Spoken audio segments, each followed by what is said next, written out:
Hello everyone, এদিকে তো সকাল সকাল ঘুম থেকে উঠে সোজা চলে গেল আমার দোকানে। আজকে অনেক লেট হয়ে গেল দোকান খুলতে। এসে দোকানের ভিতরটা ভালো করে ঝাড় দিয়ে পরিষ্কার করে নিলাম, অনেকটা ধুলো পড়েছিল তার জন্য। তার পরিষ্কার করা শেষ হয়ে গেছে, এখন দোকানটা ভালো করে ধুনো দিয়ে দিব, ধূপধুনা দিয়ে আমি বসে থাকবো। এইদিকে না বন্ধুরা, একটা জিনিস খুঁজে পাচ্ছিলাম না, আমার কেচিটা কোথায় রাখি যে কি ভুলে যাই। হঠাৎ করে আমাদের কাস্টমার এসেছে, এখন ঘরে এসে রান্না করতে লেগে পড়বো।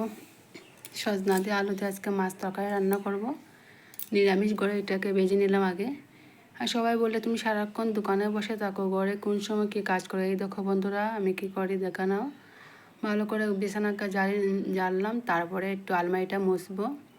আলমারি মুছা হচ্ছে প্রায় আমার কমপ্লিট হয়ে গেছে। এদিকে ভাতও আমার হয়ে গেছে, ভাত বসিয়ে বসিয়ে কাজ করছি। এদিকে সজনা আলু ভাজা হয়ে গেছে, একটু আমের চাটনি করে নিয়ে নিলাম। এদিকে দেখো ভাতও হয়ে গেছে। এখন চলে যাব আমার আমিষ করে, মাছ রান্না করব। চলে আসলাম, এই দেখো মাছটা ভালো করে ধুয়ে এখন ভেজে নিব। আজকে মাছ দিয়ে আলু দিয়ে সজনা শস্য বাটা দিয়ে করবো। আর বড় মেয়ের জন্য করব, এদিকে ডালে বড়া করলাম, বড় মেয়ের জন্য মাছের ভাজা করলাম।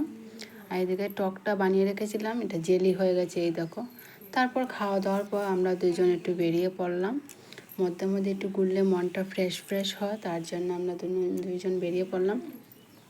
কোথায় যাই দেখো বন্ধুরা, একটা গ্রামে এসেছি, অনেক সুন্দর গ্রাম। এই দেখো এই দৃশ্যটা অনেক সুন্দর, আর চারিদিকে সবুজে সবুজ, খোলা আকাশের নিচে খুব ভালো লাগছে দেখতে। তোমাদের কেমন লাগলো এই গ্রামটা? এই গ্রামের নাম হচ্ছে শ্যামপুর। আমি প্রথমবার আসলাম। সবাইকে বাই, দেখা হবে নেক্সট ভিডিওতে। সবাই ভালো থাকবেন।